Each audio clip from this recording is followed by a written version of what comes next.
Imagine leading a people for 40 long years through deserts, battles and endless challenges only to see your destination from a distance, but never step inside.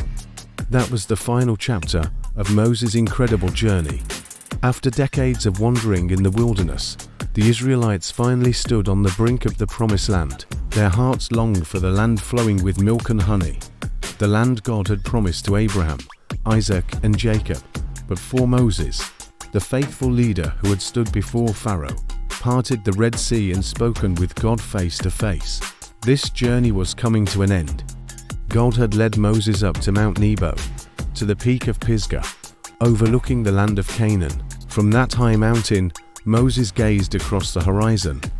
He saw the lush valleys, the fertile fields, and the great cities of the land his people were about to inherit.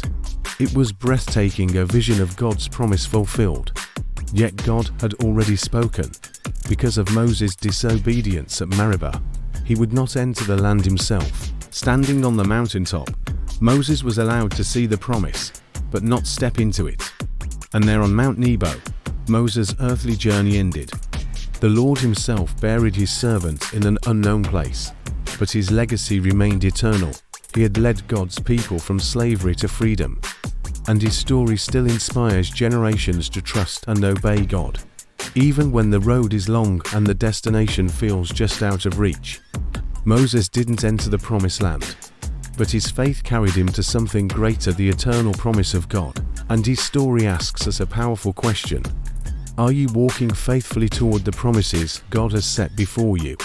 If you find this interesting, please like, share, subscribe, and drop your comments, so we can keep bringing you more interesting and captivating Bible stories like this.